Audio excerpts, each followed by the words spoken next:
नमस्कार साथियों, कल अपन पढ़े थे रणथंभौर के चौहान। पहले अजमेर के चौहान पढ़ लिए थे, अजमेर सांभर के चौहान पढ़ लिए थे, उसके बाद रणथंभौर के चौहान। अब पढ़ते हैं जालोर के चौहान।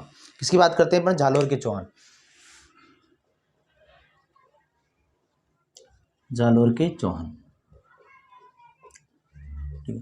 अब बात करते हैं कि जैसे सांभर के चौहान कहाँ से आए, अजमेर के चौहान कहाँ से आए थे? सांभर से आए थे। और अब बात करते हैं अपन रणथंभौर के चौहान कहाँ से आए थे? तो रणथंभौर के चौहान आए थे अपने अजमेर से। इसी प्रकार अपन बात करते हैं जालोर के चौहान कहाँ से आए। तो जालोर के चौहान आते हैं कहाँ से? नाडोल पाली से। जालोर के चौहान कहाँ से आए? नाडोल पाली से आते हैं। नाडोल पाली से आते हैं। नाडोल पाली से आते हैं, ठीक है। कहाँ से आते हैं? नाडोल पाली से आते हैं। अपने को पता है, मैंने बताया था वाघपति राज प्रथम। मैंने बताया था वाघपति राज प्रथम, जिसे पृथ्वीराज विजय में 108 या 188 के युद्ध का विजेता कहा जाता है। और हर्षनाथ लेक में 973 ईस्वी का हर्षनाथ लेक में किसको? वाघपति राज को क्या कहा गया? वाघपति राज को महाराज की उपाधि दी गई। किसकी उपाधि दी गई? महाराज की उपाधि दी गई। उन्होंने प्रतिहार सामंत, किसको? प्रतिहार सामंत तंत्रराज को पराजित किया। किसने? वाघपति राज प्रथम ने। और मैंने बताया था वाघपति राज का पुत्र लक्ष्मण या लखन सिंह, उसने नाडोल पाली में किसकी स्थापना की? चौहान वंश की स्थापना की। ध्यान रखना। तो नाडोल पाली से आते हैं कौन? जालोर के चौहान वंश। तो नाडोल पाली में, ध्यान रखना, नाडोल पाली में चौहान वंश की स्थापना की। किसने? वंश की स्थापना की किसने की? किसने? लक्ष्मण चौहान ने। लक्ष्मण चौहान ने 950-960 ईस्वी के आसपास कही थी। ठीक है। अब देखो इसी लक्ष्मण चौहान का वंशज था, वंशज अहिल था। कौन था? अहिल था। और अहिल का पुत्र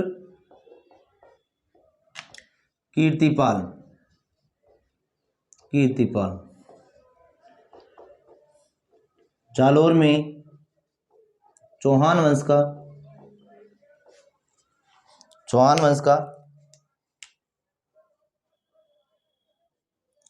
संस्थापक बना। किसको? परमारों को पराजित करके। परमारों को पराजित कर। एक बार वापस समझ लेते हैं। मैंने बताया था कि सांभर का शासक था, उसका नाम था वाघपति राज प्रथम।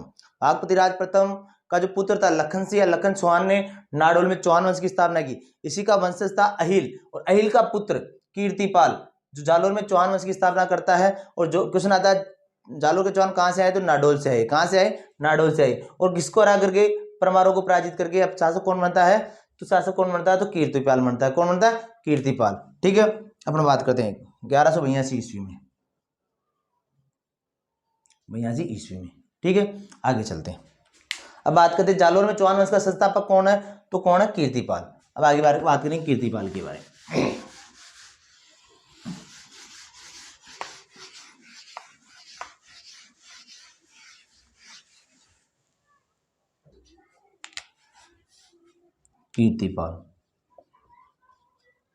कीर्तिपाल जालोर में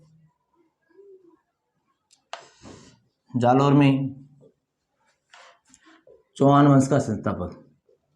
चौहान वंश का क्या है? संस्थापक। जालोर में क्या है? चौहान वंश का संस्थापक कौन है? कीर्तिपाल। मोहनोद नैन्सी ने। किसने? मोहनोद नैन्सी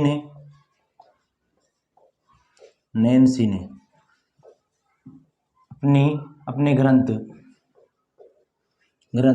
नैनसिरी ख्यात। कौन सा ग्रंथ है? नैनसिरी ख्यात में कीतु एक महान राजा की उपाधि दी। किसकी उपाधि दी? कीतु एक महान राजा की उपाधि दी। अब बात करते हैं सुंदा माता के लेख में। सुंदा माता के अभिलेख में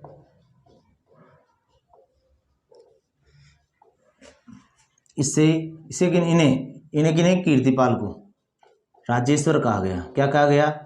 राजेश्वर कहा गया। राजेश्वर की उपाधि दी गई, उपाधि दी गई। ठीक है, पर बात करते हैं और क्या किया इन्होंने, किन्होंने? कीर्तिपाल ने। चित्तौड़ का शासक था, चित्तौड़ के शासक था सामंत सिंह को क्या किया? पराजित किया। ध्यान रखना, चित्तौड़ के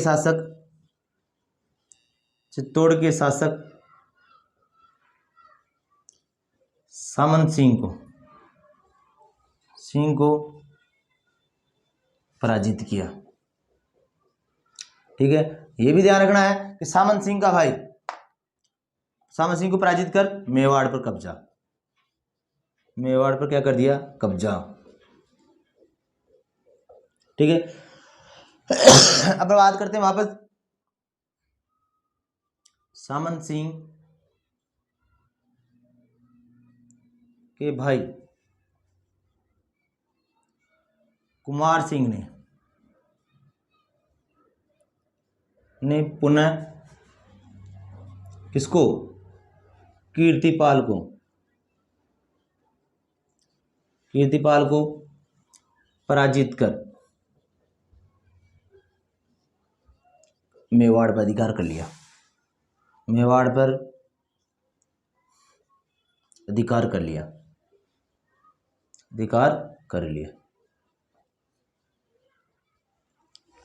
एक बार वापस बात करते हैं।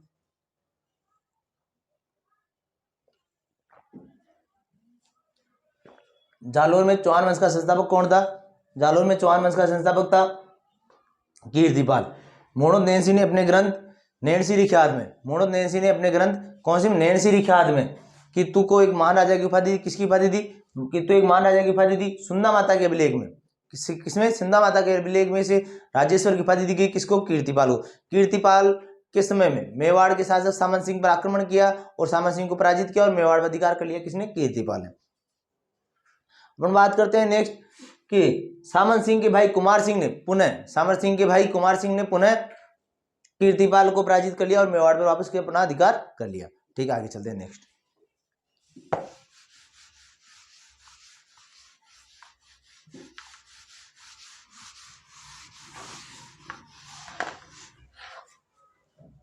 बात करते हैं समर सिंह।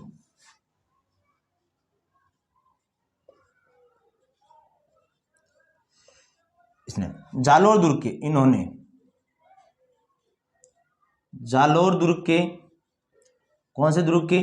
जालोर दुर्ग के चारों ओर परकोटा बनवाया।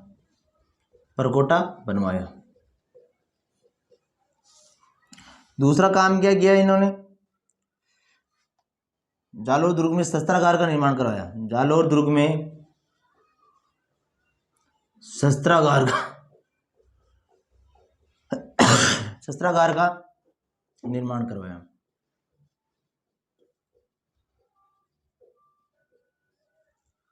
अब नेक्स्ट शासन आता है समर सिंह के बाद में आता है उदय सिंह। कौन शासक आता है? उदय सिंह। प्रारंभिक जालोर के शासकों में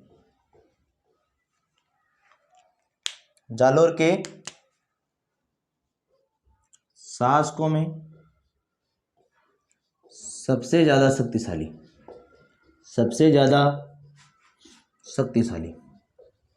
पहली बात। दूसरी बात करें जालोर के शासकों में सबसे ज्यादा शक्तिशाली कौन थे? उदय सिंह, नाडोल व मंडोर जोधपुर, जो कि उस समय इल्तुतमिश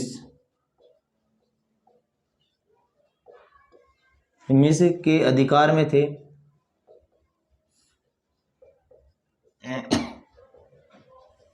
उन्हें अपने अधिकार में लिया। ठीक है, नेक्स्ट चलते हैं आगे। गुजरात के शासक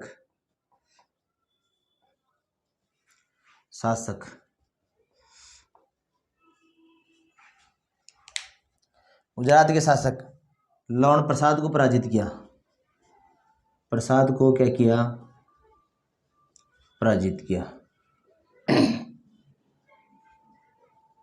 अर्थात इसका मतलब क्या है, इल्तुतमिश के अधिकार में थे, उन्हें अपने अधिकार में लिया और इल्तुतमिश के आक्रमण को क्या कर दिया, असफल कर दिया। गुजरात के शासक लवण प्रसाद को क्या किया, पराजित किया। तीसरा, चालुक्य शासक, चालुक्य शासक गुजरात में चालुक्य वंश है का शासन था। चालुक्य शासक भीमदेव से, भीमदेव सेकेंड से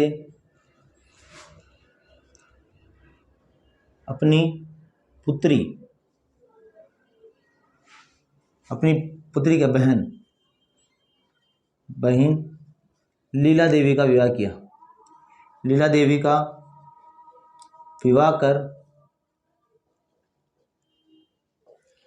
मैत्रीपूर्ण संबंध स्थापित किए, मैत्रीपूर्ण संबंध स्थापित किया,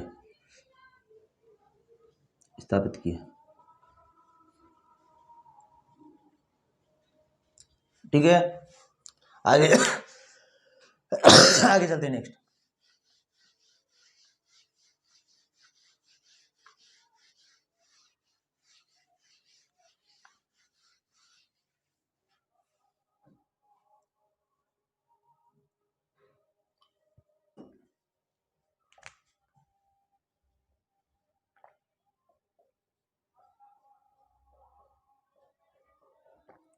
अगला शासक बनता है जेजाक। जेजाक, इसके बारे में कहा जाता है कि इनके समय नासिरुद्दीन महमूद व बलबन का, किसका, बलबन का असफल आक्रमण हुआ। ठीक है, आगे चलते हैं। सामंत सिंह, इनके समय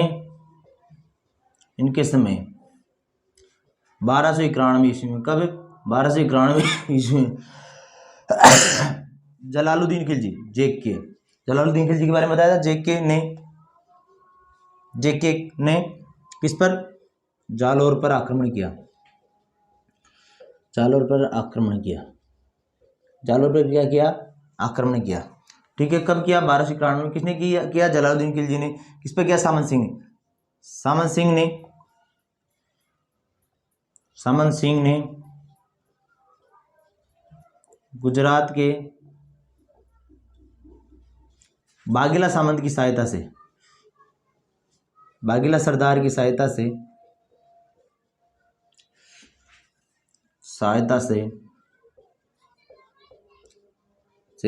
जेके के आक्रमण को असफल किया।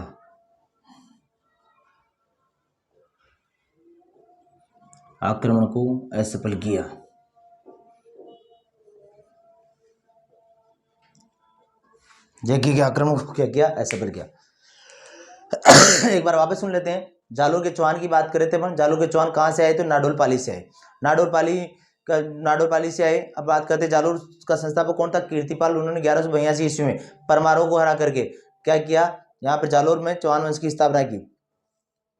अपन बात करते हैं, कीर्तिपाल ने मेवाड़ के शासक क्या नाम था, सामंत सिंह को पराजित किया और सामंत सिंह को पराजित करके मेवाड़ पर अधिकार कर लिया। सामंत सिंह का भाई था कुमार सिंह ने पुनः किस पर, मेवाड़ पर अधिकार कर लिया। किसको पराजित करके, कीर्तिपाल को। उसके बाद में शासक आते हैं कौन, समर सिंह, जिन्होंने जालोर दुर्ग के चारों तरफ प्रकोटा बनाया तथा वहां पे शस्त्रागार बनवाया। आगे बात करते हैं, समर सिंह के बाद में शासक बनते हैं कौन, उदय सिंह। कौन बनते हैं शासक, उदय सिंह। ठीक है, और उदय सिंह शासक बनते हैं तो उन्होंने प्रारंभिक चौहान जालोर के चौहानों में सबसे शक्तिशाली शासक थे। ठीक है, अपन बात करते हैं इन्होंने उदय सिंह ने अपनी बहन क्या नाम था, लीला देवी का विवाह किसके साथ किया था, गुजरात के शासक भीम द्वितीय के साथ में किया था। चालुक्य शासक भीम द्वितीय के साथ में किया था। और बात करें, इसने गुजरात के लवण प्रसाद को पराजित किया। ठीक है, अपन बात करते हैं नेक्स्ट, आगे चलते हैं। तो शासक आता है जेजाक, जो इनके समय में नासिरुद्दीन और बलबन ने असफल आक्रमण किया। उसके बाद में शासक बनता कौन? सामंत सिंह। सामंत सिंह ने सामंत सिंह के समय 12वीं क्रांति में कौन? जलाउद्दीन खिलजी। कहां पर आक्रमण करता है? जालोर पे आक्रमण करता है, लेकिन इस आक्रमण को असफल कर देता कौन? सामंत सिंह। किसकी सहायता से? गुजरात के बाघेला सामंत की सहायता से। ठीक, आगे चलते हैं नेक्स्ट।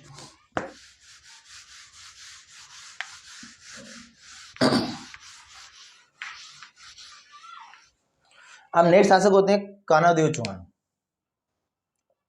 कानाडदेव चौहान, ठीक है। इधर है कौन? अब दिल्ली का शासक कौन है? अलाउद्दीन खिलजी। दिल्ली का शासक कौन है? अलाउद्दीन खिलजी।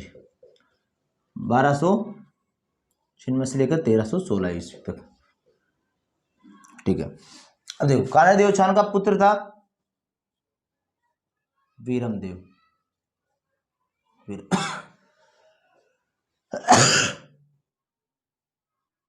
वीरमदेव। अपन बात करते हैं 1299 गुजरात विजय। बताया था मैंने कल कि अलाउद्दीन खिलजी ने गुजरात विजय की। इसमें सेनापति थे अलाउद्दीन खिलजी के उल्लुक खान, नुसरत खां। कौन कौन से थे? उल्लुक खां और नुसरत खां। और साथ में मैंने ये भी बताया था कि जो मंगोल विद्रोही थे, क्या नाम, महमूद शाह और कैरबू, चारों के मध्य गुजरात विजय के बाद में आर्य धन को लेकर के क्या हुआ? जालोर में क्या हो गया?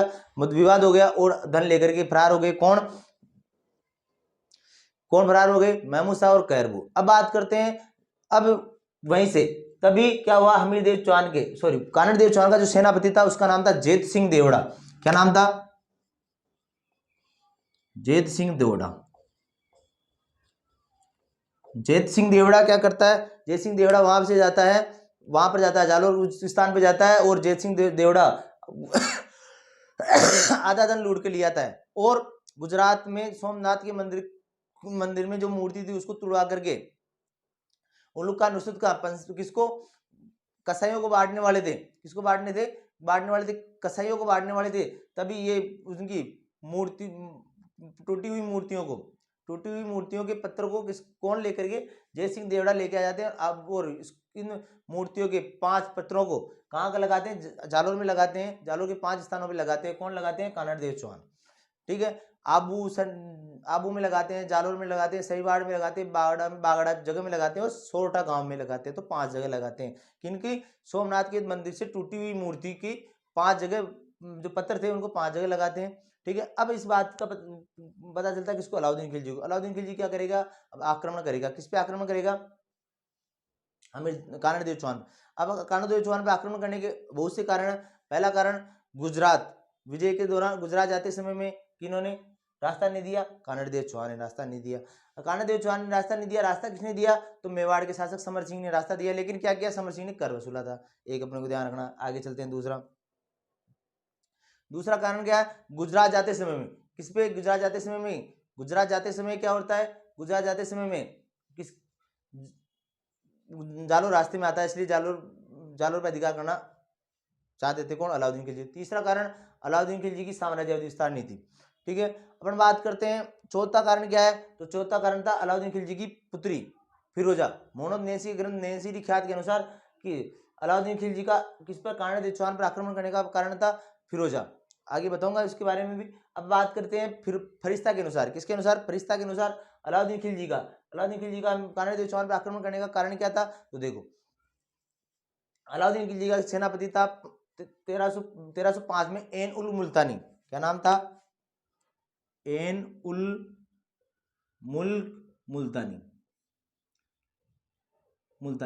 क्या करता है? 1305 में सेना लेकर के किस पे आक्रमण करता है? जालोर पे आक्रमण करता है। लेकिन क्या करता है वो? जालोर कानड़देव चौहान से क्या कर लेता है? संधि कर लेता है। और कानड़देव चौहान को कहाँ ले जाता है? दिल्ली में ले जाता है। जब दिल्ली दरबार लग रहा था तो अलाउद्दीन खिलजी कहता है कि मैंने समस्त राजपूत शासकों को क्या कर लिया? मेरे अधीन कर लिया। इस बात से नाराज होते हैं कानड़देव चौहान, और कानड़देव चौहान क्या करते हैं? उनको धमकी देकर के चुनौती देकर आ जाते हैं किनको? अलाउद्दीन खिलजी को। और इस कारण अलाउद्दीन खिलजी क्या करता है? इस पे आक्रमण करता है। तो अलग अलग कारण थे। अपन बात करते हैं एक के पे क्या होगा? आक्रमण होगा। क्या होगा? एक के का क्या होगा? आक्रमण होगा। किस पे आक्रमण होगा? हमीरदेव चौहान पर, सॉरी, कानड़देव चौहान पर के कारण, आक्रमण के कारण। देखो, एक के का एक का झालोर पर आक्रमण का कारण, एक का झालोर पर आक्रमण का कारण। ठीक है, पहला कारण गुजरात अभियान के दौरान, गुजरात अभियान के दौरान कानड़ देव द्वारा एक की सेना को रास्ता नहीं देना। ठीक है, दूसरा कारण क्या था, एक की साम्राज्यवादी विस्तार नीति, एक की साम्राज्यवादी विस्तार नीति।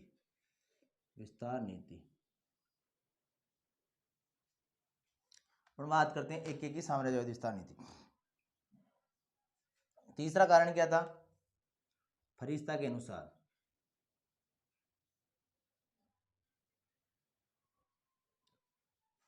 कानड़ देव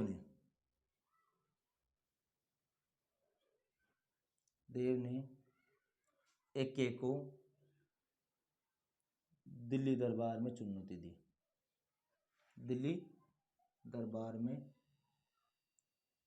दी,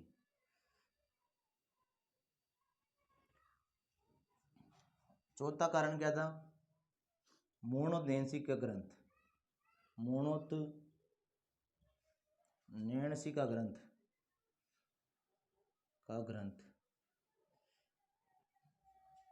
क्या नाम था, मोणोत-नैन्सी का ग्रंथ था नैनसीरी ख्यात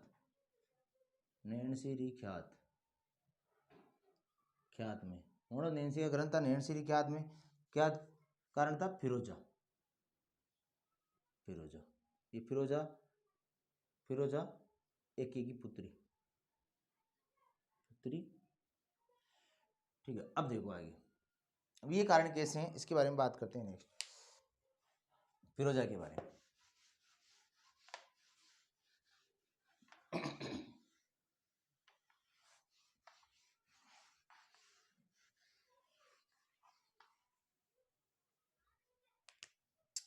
एक की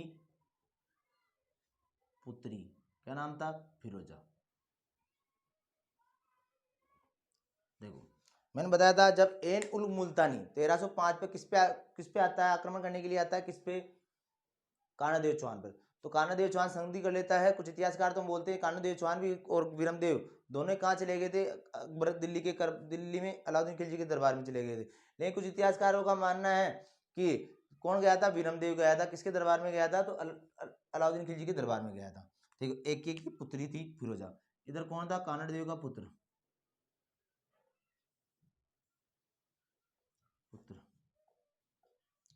क्या नाम था, वीरमदेव। कौन सा देव, वीरमदेव। अब देखो, अब कानड़ देव और वीरमदेव की अब बात करते हैं। ये वीरमदेव क्या करने लगी, इससे प्यार करने लगी। किससे करने लग गई, वीरमदेव से। वीरमदेव से क्या करने लग गई, प्यार करने लग गई। कौन करने लग गई, फिरोजा। और प्यार कौन सा था, वन साइडेड। कौन सा प्यार था, वन साइड, एक तरफा प्यार। कौन करने लगी, वीरमदेव से, फिरोजा। ध्यान रखना। अब देखो वीरमदेव के बारे में कहते थे वीरमदेव बहुत ही ज्यादा सुंदर थे। उनके शरीर पर बाल नहीं थे। क्या नहीं थे, बाल नहीं थे। एक बार की बात थी, अलाउद्दीन खिलजी ने उससे पूछा, अलाउद्दीन खिलजी के शरीर पे बहुत ज्यादा बाल थे। अलाउद्दीन खिलजी ने पूछा वीरमदेव को, भाई तेरे शरीर पे बाल नहीं है, तेरे शरीर पे बाल क्यों नहीं है, क्योंकि बाल मर्दानगी का सबूत माना जाता था पहले। तो वीरमदेव बहुत ही चालू चपलता से जवाब दिया। उन्होंने कहा कि जहां पर ना जब बुद्धि बढ़ रही थी ना, तो मैं वहां 2 बार चला गया था, इसलिए जब बाल लेने के लिए मेरा नंबर आया तब मैं वहां बाल खत्म हो चुके थे। ऐसा कहने का मतलब कि तुम्हारे पास बाल ज्यादा है लेकिन मेरे पास क्या है, बुद्धि ज्यादा है। कौन कहता है, वीरमदेव बहुत ही ज्यादा सुंदर थे। इसकी तुलना इंद्र से की जाती है। और वैसे भी कानड़ देव चौहान के दरबार की तुलना नौ निधि नौ नौ निधियों से तुलना की जाती है, मतलब इंद्र के दरबार के से तुलना की जाती है। किससे? कानदेव चौहान के दरबार की तुलना इंद्र के दरबार से की जाती है। तो विरमदेव बहुत ही ज्यादा सुंदर थे। ठीक है, अब बात करते फिरोजा क्या करने लगी, प्यार करने लगी। वो भी कौन सा प्यार था? एक तरफा प्यार। एक तरफा प्यार करने लगे। किससे? विरमदेव से। विरमदेव इस बात से क्या हो गया? परेशान हो गया। और विरमदेव क्या हो गया? कहाँ आ गया? वापस जालोर आ गया। जालोर आ गया तो फिर क्या हुआ? अलाउद्दीन खिलजी की फिरोजा अपनी पिता अलाउद्दीन खिलजी को कहती है बुलाओ ना उनको। किनको? विरमदेव को। बुलाओ ना उनको विरमदेव को। तो अलाउद्दीन खिलजी बोलता है जाने दो, कोई दिक्कत नहीं है, चला गया तो क्या है। बोला नहीं, मैं उससे प्यार करती हूँ। किससे प्यार करती हूँ? विरमदेव से। कौन बोली? फिरोजा। किसको बोली? तो अलाउद्दीन खिलजी को। अलाउद्दीन खिलजी बोला कि तू वो विधर्मी है, उससे अपन शादी कैसे कर सकते हैं। लेकिन फिरोजा तो फिरोजा थी, एक तरफा प्यार था। कहते प्यार अंधा होता है। फिरोजा बोली मैं तो शादी करूंगी तो किससे करूंगी? विरमदेव से शादी करूंगी। अब भाई साहब जब बेटी ऐसे बोलती तो फिर बाप क्या करेगा भाई? क्या करेगा? शादी करने के लिए कहेगा सही। तो क्या होता है, कुछ इतिहासकार मानते हैं कि अलाउद्दीन खिलजी, कौन? अलाउद्दीन खिलजी रिश्ता लेकर के जाता है किसके पास में? कानादेव चौहान और विरमदेव के चौहान के पास में। लेकिन विरमदेव चौहान और कानादेव चौहान क्या कर देता है? मना कर देता है। इससे गुस्सा होकर के क्या करता है अलाउद्दीन खिलजी? किस पे आक्रमण कर देता है? जालोर के दुर्ग पे आक्रमण कर देता है। कुछ इतिहासकार क्या मानते हैं कि कुछ इतिहासकार मानते हैं कानड़देव और विरमदेव वहीं पर थे। कहां पर? दिल्ली दरबार में। जब अलाउद्दीन खिलजी ने कहा किनको?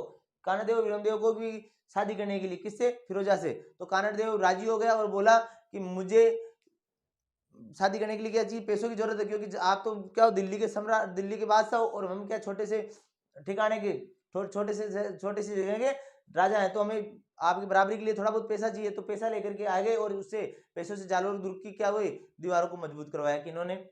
विरमदेव। अपने को बात ये समझना है फिरोजा का प्यार क्या था? एक तरफा था। तो पहले तो शुरू में तो अलाउद्दीन खिलजी ने ध्यान दिया नहीं। बाद में फिरोजा फिर पता चला कि भाई कि पिताजी मान नहीं रहे। शुरू में अलाउद्दीन खिलजी माने नहीं, तो फिर फिरोजा बोली कि जिंदा या मुर्दा, जिंदा या मुर्दा मुझे क्या चाहिए? विरमदेव चाहिए। कुछ इतिहासकार ये भी मानते हैं कि फिरोजा भी गई थी। फिरोजा भी कहाँ गई थी? विरमदेव के पास गई थी। कहाँ पे? जालोर गई थी। तो कानड़देव चौहान ने क्या किया? आदर सत्कार किया। किसका? फिरोजा का।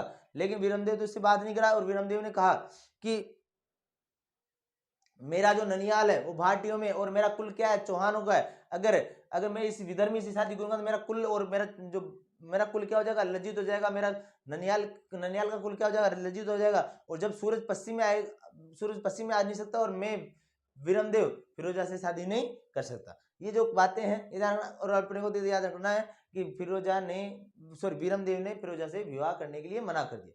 ठीक है, तो ये कारण था किसी पे? एक के पर आक्रमण करने का। एक के द्वारा किस पे आक्रमण करने का? कांडदेव चौहान पर आक्रमण करने। अपन आगे चलते हैं नेक्स्ट।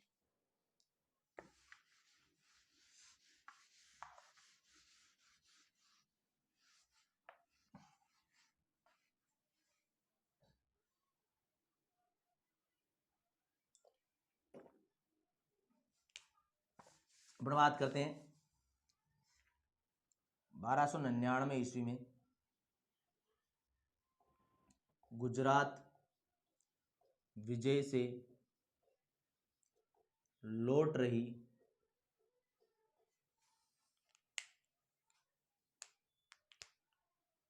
एक्के सेना को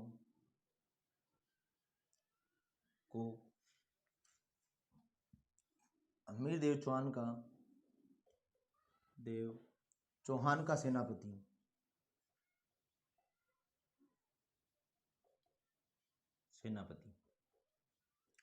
क्या नाम था? जेत सिंह देवड़ा। जेत सिंह देवड़ा। जेत सिंह देवड़ा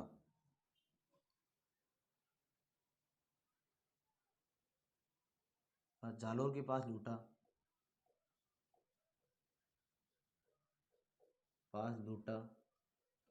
वह सोमनाथ मंदिर की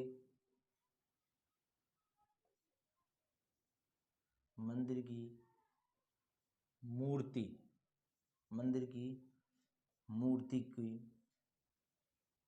के टुकड़ों को लेकर जालोर आया। जालोर आया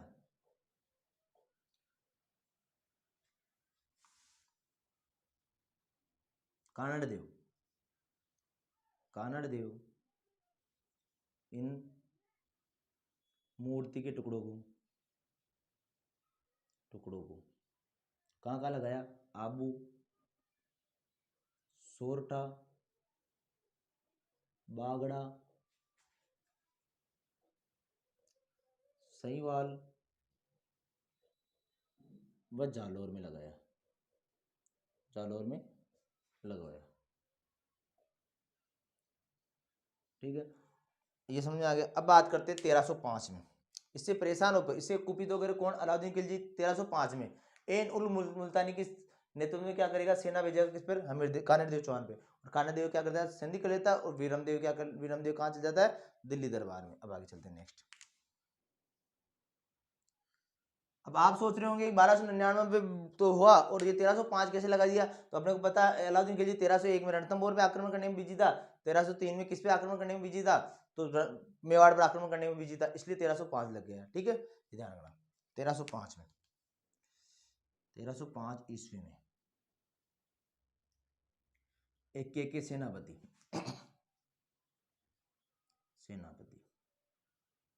एक सेनापति क्या नाम था? एन उल मुल्क मुल्तानी, ध्यान रखना, मुल्तानी ने किस पर? कानड़देव पर आक्रमण किया, कानड़देव पर आक्रमण किया।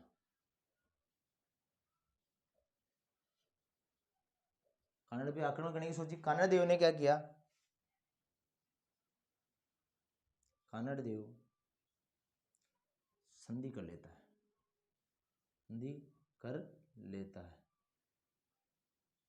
कानड़देव को समझा जाता है कि लड़ाई में क्या रखा है? 1301 में हमने रणथंभौर को जीत लिया, 1303 में हमने मेवाड़ को जीत लिया, आपको भी जीत जाएंगे। तो फिर हम क्या होता है? कानड़देव क्या करता है? संधि कर लेता है। ठीक है, वह अपने पुत्र वीरमदेव को एक के दरबार में भेज देता है,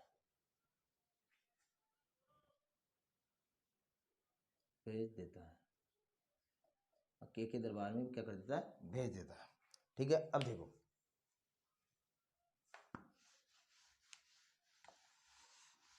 एक के दरबार में भेज देता है।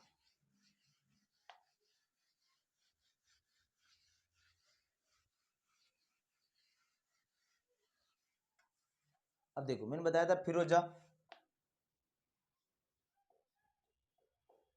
फिरोजा और इधर बात करते हैं कौन? वीरमदेव किसका पुत्र? हम कानड़देव चौहान का पुत्र।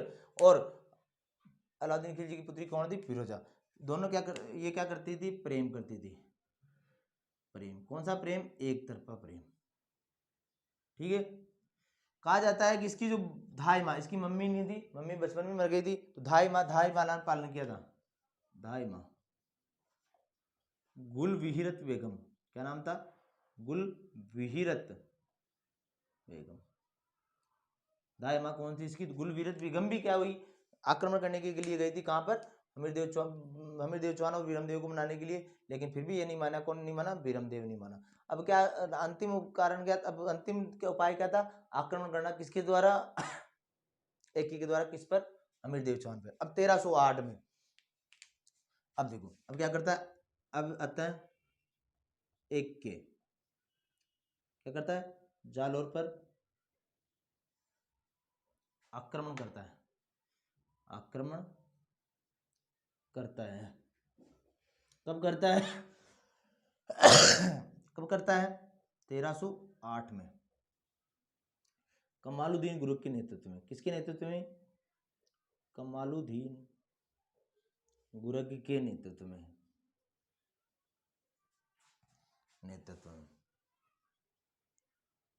कमालुद्दीन गुरुक के नेतृत्व में क्या करता है? आक्रमण करता है। तो जालौर दुर्ग की दुर्ग की कुंजी, जैसे मैंने बताया था रणथंभौर दुर्ग की कुंजी जाहिल का किला, उसी प्रकार के जालौर के दुर्ग की कुंजी सिवाना का दुर्ग कहा जाता है कि अगर जालौर दुर्ग में जाना तो पहले किस में जाना है? सिवाना दुर्ग में जाना। सिवाना दुर्ग में जाना है तो सिवाना दुर्ग में इसके हमीरदेव चौहान के भतीजे थे सातल देव चौहान और सातल और सातल देव चौहान और सोमदेव चौहान। वहां जाते हैं तो कमालुद्दीन ग्रुप क्या करता है, डेरा डालता है, लेकिन पार नहीं पड़ती, क्योंकि राजस्थान का सिंगल एक किला भी ऐसा नहीं है जिसमें विदेशी आक्रमण तक आए और जीत जाए। ये तो यहाँ के आदमी क्या है, खराब है, विश्वासघाती है।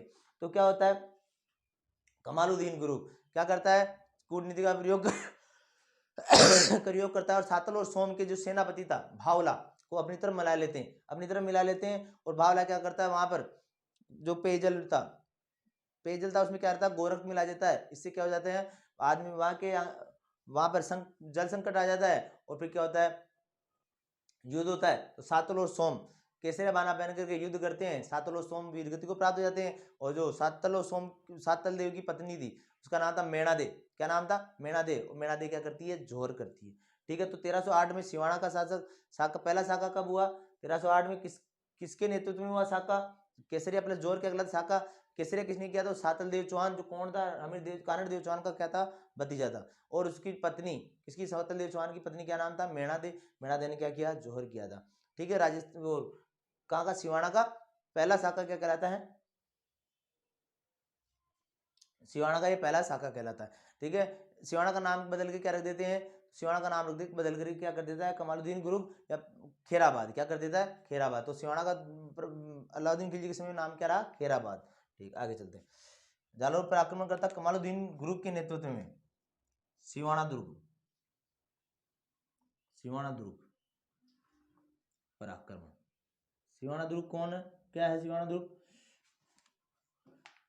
जालोर की दुर्ग की कुंजी। कौन सी दुर्ग की, जालोर दुर्ग की कुंजी, जालोर दुर्ग की कुंजी। ठीक है, सिवाना दुर्ग पर क्या करता है, आक्रमण करता, कौन करता, कमालुद्दीन ग्रुप करता। कब करता, 1308 में। अब बात करते हैं सिवाना दुर्ग के बारे में, बात कर लेते हैं।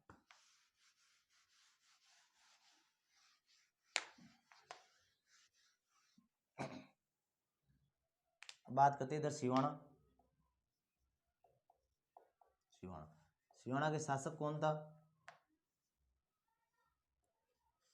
शासक था कौन, सातल देव सोम। और अपन बात करते हैं इसी सातल देव की पत्नी का नाम क्या था, पत्नी का नाम था मेणा दे। क्या नाम था, मेणा दे।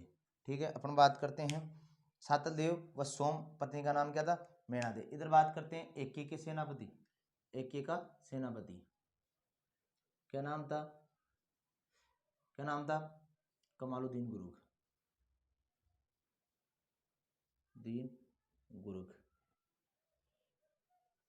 कमालुद्दीन गुरुग का कब की बात है, 1308 में।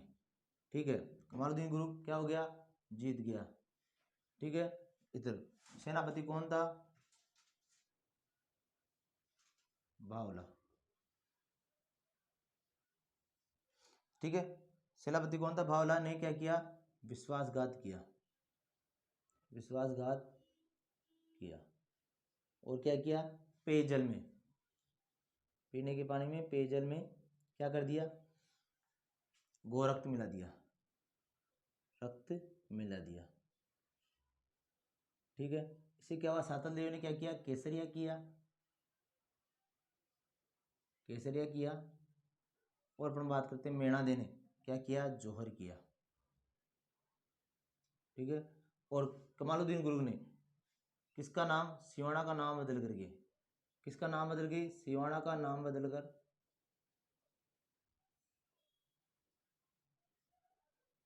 क्या कर दिया, खेराबाद कर दिया, ठीक है,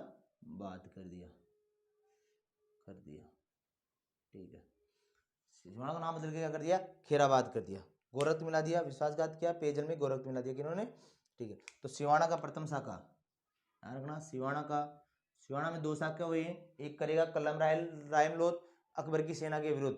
अकबर ने अपने सेनापति मोटा राजा उदय सिंह जो जोधपुर के शासक थे उसको भेजते हैं किसके विरुद्ध, कलारायम लोध के विरुद्ध। और कलारायम लोध उस समय किसका शासक होता है, सिवाना के शासक। तो वहां पर शाखा होता है दूसरा, वो ध्यान रखना। जब मैं बताऊंगा मारवाड़ बताऊंगा तब बताऊंगा, अभी ये ध्यान रखना। सिवाना का प्रथम शाखा क्या कहलाता है, केसरिया प्लस जोहर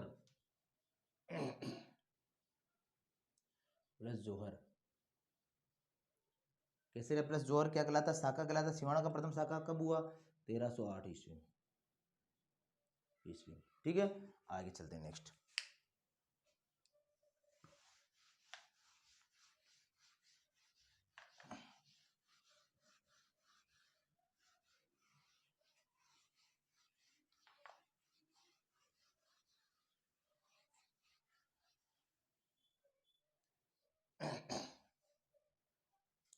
अब बात करते हैं आगे।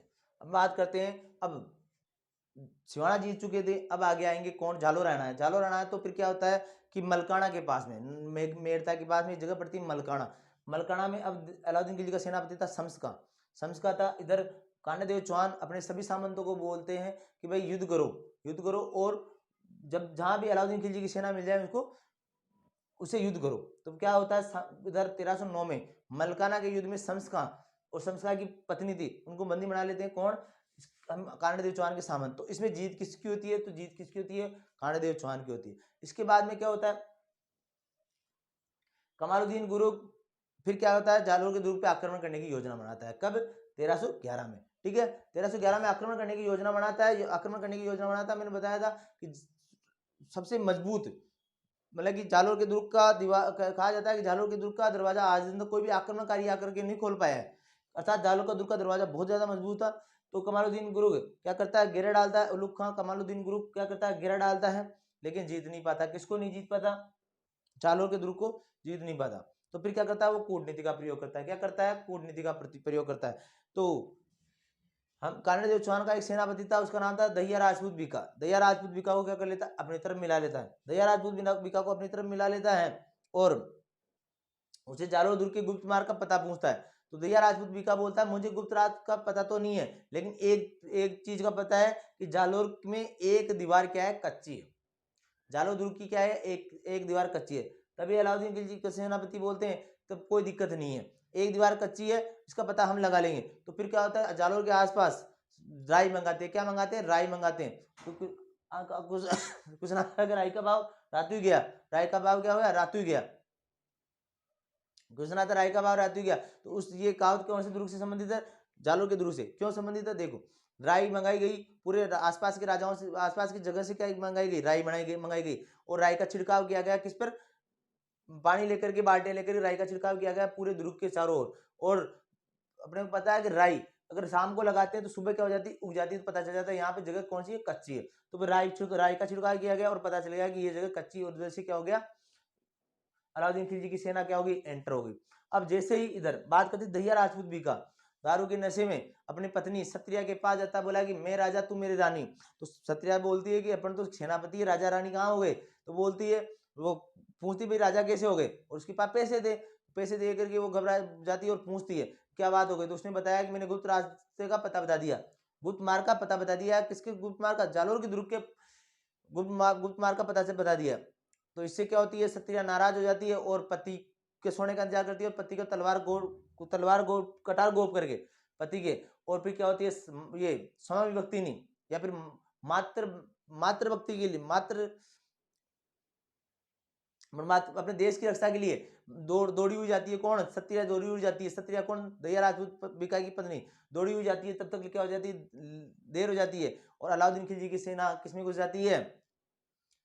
जालोर के दुर्ग के अंदर प्रवेश कर जाती है। और फिर क्या होता है? कानड़देव चौहान। कौन? कानड़देव चौहान क्या होते हैं? लड़ते हुए वीरगति को प्राप्त हो जाते हैं और केसरिया करते हैं। और उनकी पत्नी क्या करती है? जोहर करती है। अब बात करते हैं, उनका मेन मकसद तो किसको था? ढूंढना था, वीरमदेव चौहान को ढूंढना था। वीरमदेव चौहान आशापुरा माता के मंदिर में जाके बैठा हुआ था। आशापुरा मैंने बताया था इतिहास में 3 ही ऐसे शासक हुए, पृथ्वीराज चौहान, बात करते हैं मेवाड़ के, मारवाड़, आमेर के शासक मान सिंह, और अपन बात करते हैं वीरमदेव चौहान, जो अपनी कुल देवी या अपनी आराध्य देवी से सामने बैठ करके बातें करते थे। तो वीरमदेव चौहान बोला कि माता विदेश माता विधर्मी आ रहा है मुझे मारने के लिए। बोला कि मैं तेरे, उसकी माता आशापुरा माता बोलती है उसको, किसको? वीरमदेव को, मैं तुझे एक कटार देती हूँ, और एक कटार देती हूँ, तू कितने ही सैनिकों को वध कर देगा, लेकिन पीछे मुड़ के मत देखना।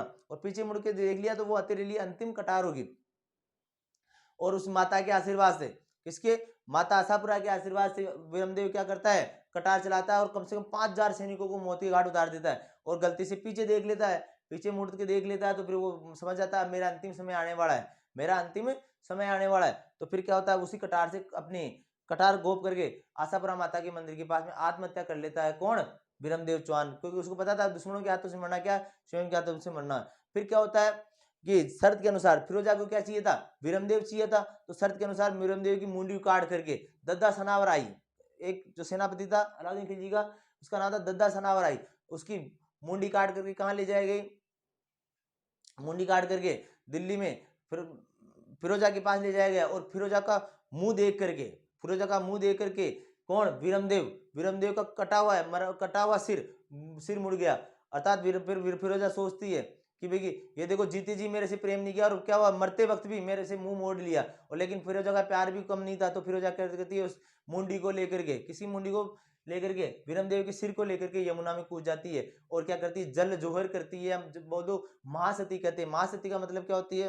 देखो, सती दो तीन प्रकार से होते हैं। एक तो बात करते हैं सती कि पति की मृत्यु के साथ पत्नी भी मरती है, उसे बोलते हैं सती, सहगमन, सहमरण। ठीक है, पति मर गया, उसके बाद में पत्नी सती होती है, उसे बोलते हैं अनुमरण। अनु का मतलब पीछे, पीछे मरती है। उसके बाद अब बात करते हैं बिना पति के सती होना, उसे बोलते हैं बिना पति के सती होना, उसे बोलते हैं आसती। ठीक है, बिना पति के सती होना उसे बोलते हैं आसती। और अपन बात करते हैं कि पति तो नहीं और पति की कुछ निशानी के साथ में मरना, उसे बोलते हैं महासती। तो ये फिरोजा अपन मान सकते हैं महासती हुई थी। वैसे तो महासती के लिए तो अपने रूठी रानी आती, जैसे मारवाड़ पढ़ूंगा तो मालदेव चौहान की पत्नी रूठी रानी वो महासती हुई थी, वो मार्बल देवी की पकड़ी के साथ सती हुई थी। अपने को तो ये याद रखना अभी कि भाई यमुना में कूद गई थी। कौन? फिरोजा। ठीक है, आगे चलते नेक्स्ट। 1309 ईस्वी में मलकाना के युद्ध में, मलकाना का युद्ध पड़ता है कहां पर? मेड़ता में। कानड़ देव चौहान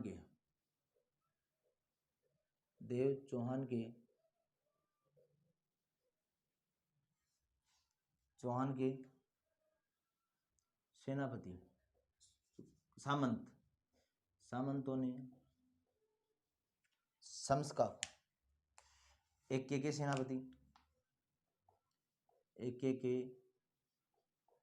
सेनापति शम्सका को बंदी बना लिया। ठीक है, अर्थात जीत किसकी हुई? तो जीत कानड़ देव चौहान की।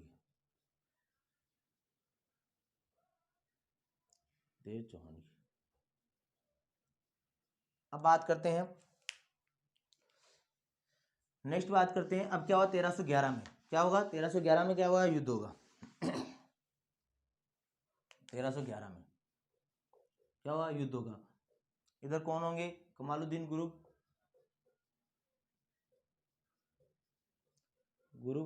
उलुग खां। ठीक है, अब सेनापति क्या हो गया? चेंज हो गया। सेनापति कौन हो गया? दैया राजपूत बीका।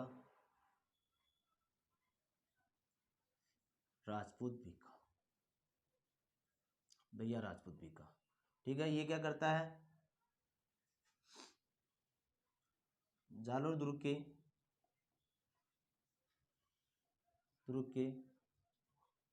गुप्त मार्ग का पता एक की सेना को बता देता है। ठीक है, एक की सेना को बता देता है। ठीक है, इससे क्या होता है कि कानड़ देव चौहान क्या हो जाते हैं? हार जाते हैं। हारने के बाद में क्या करते हैं? वीरगति को प्राप्त। वीरगति के बाद में क्या करते हैं? केसरिया करते हैं। ठीक है, इनकी जो पत्नी क्या करती है? जौहर करती है।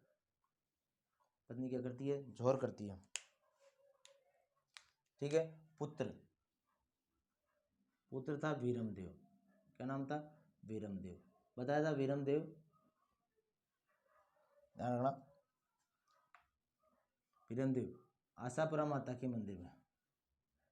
आशापुरा माता कहाँ पर है? जालोर दुर्ग में।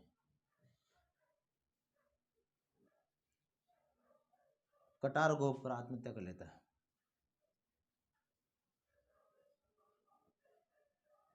गोप कर आत्महत्या कर लेता है। आत्महत्या कर लेता है। कटार गोप कर क्या कर लेता है? आत्महत्या कर लेता है। कौन?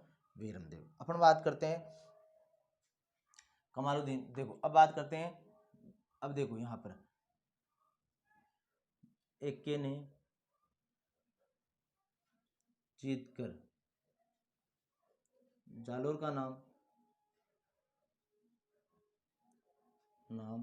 क्या रखा? जलालाबाद। क्या रखा? जलालाबाद। और क्या किया यहां पर? अलाई दरवाजा,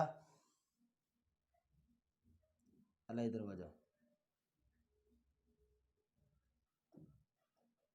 वह फिरोजा का मकबरा बनवाया, मकबरा बनवाया, ठीक है। अलाई दरवाजा और फिरोजा का मकबरा बनाया किसने? कमालुद्दीन ग्रुप, सॉरी अलाउद्दीन खिलजी ने। कहां पर? जालोर में। ठीक है, आगे चलते हैं।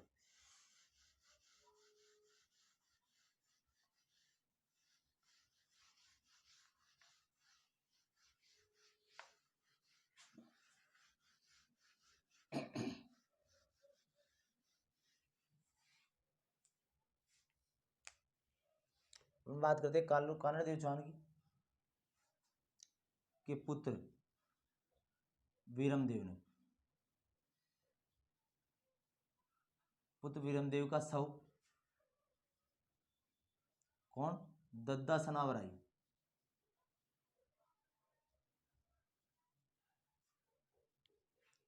आई द्वारा थाल में रखकर, थाल में रखकर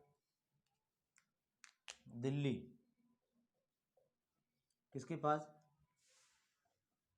फिरोजा के पास ले जाया गया।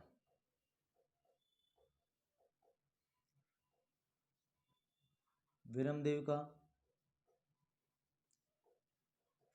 कटा हुआ सिर फिरोजा को देखकर, फिरोजा को देखकर मुंह मोड़ लेता है, मोड़ लेता है, ठीक है। फिरोजा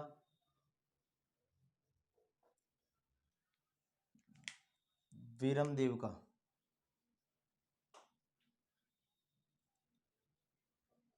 सिर लेकर यमुना में कूद जाती है, यमुना में कूद जाती है, कूद जाती है, ठीक है। नोट आगे लिखना, नोट जालोर का, जालोर का साका कब हुआ? साका क्या है? केसरिया प्लस जौहर, केसरिया प्लस जौहर कब हुआ? 1311 में। कब हुआ? 1311 ईस्वी में। हम बात करते हैं, ध्यान रखना, वीरमदेव, क्योंकि कानड़देव स्वान शासक थे, वीरमदेव शासक नहीं बन सकते थे और पता था वीरमदेव का अंतिम समय आता है, तो 3.5 दिन के लिए वीरमदेव ने क्या किया? जालोर की राजगद्दी संभाली। ध्यान रखना, तो वीरमदेव ने 3.5 दिन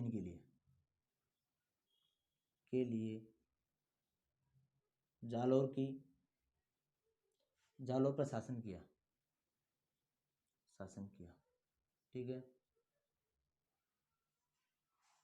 और देखो वीरमदेव के बारे में या फिर कानड़देव के बारे में, कानड़देव और वीरमदेव के बारे में, सॉरी एक बार एक चीज और लिखना भूल गए, ध्यान रखना। क्या किया? केसरिया किया, ध्यान रखना, केसरिया किया, याद रखना कि विदंती है कि है कि जोहर देखने के लिए, जोहर देखने के लिए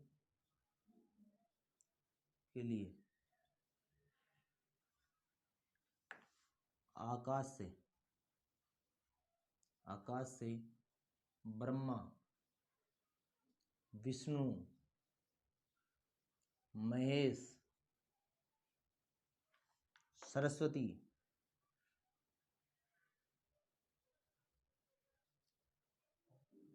लक्ष्मी, इंद्र व वरुण आए थे। वरुण आए थे कि भाई ये जोहर देखने के लिए कौन आए थे? ब्रह्मा, विष्णु, महेश, सरस्वती, लक्ष्मी, इंद्र, वरुण, सप्त ऋषि आए थे। सप्त, ये ध्यान रखना, ये आए थे। ठीक है, अपन बात करते हैं नेक्स्ट।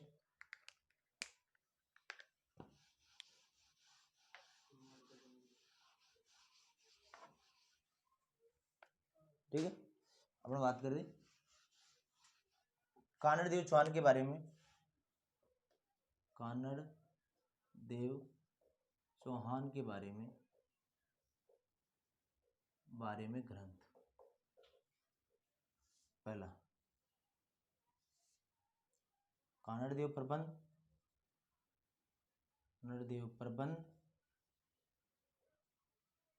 और दूसरा था वीरमदेव सोनगरारी वाद। वीरमदेव सोनगरारी वाद, ये बात। ठीक है, दोनों किसने लिखी थी? तो पद्मनाभ ने द्वारा लिखित, पद्मनाभ द्वारा लिखित किसने लिखा? पद्मनाभ ने लिखित। ठीक है, और आगे चलते हैं नेक्स्ट।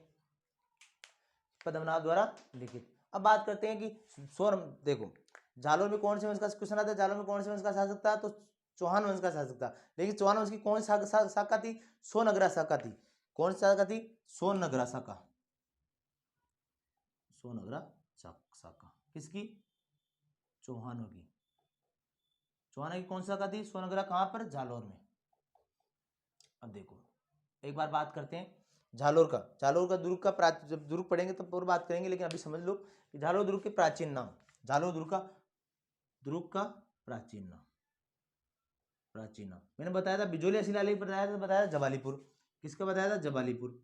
अभी समझना है, बस लिखवाएंगे मैं पण उसमें दुर्ग पढ़ाएंगे तब। जबालीपुर। जबाली नामक राक्षस की तपोस्थली होने के कारण क्या करा? इसका नाम पड़ा जबालीपुर। झालोर कैसे पड़ा? देखो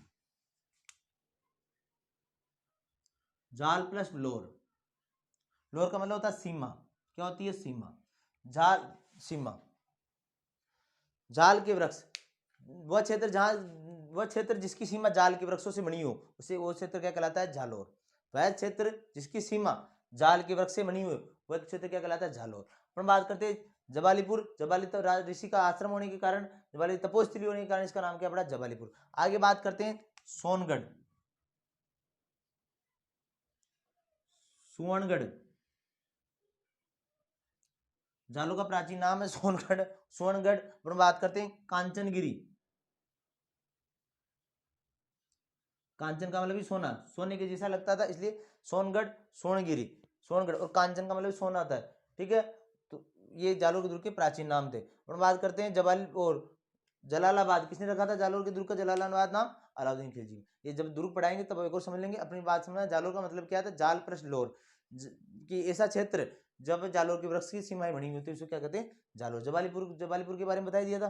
कांचनगिरी मतलब कांच सोने की जैसी पहाड़ी पर बना दुर्ग क्या कहलाता है? कांचनगिरी।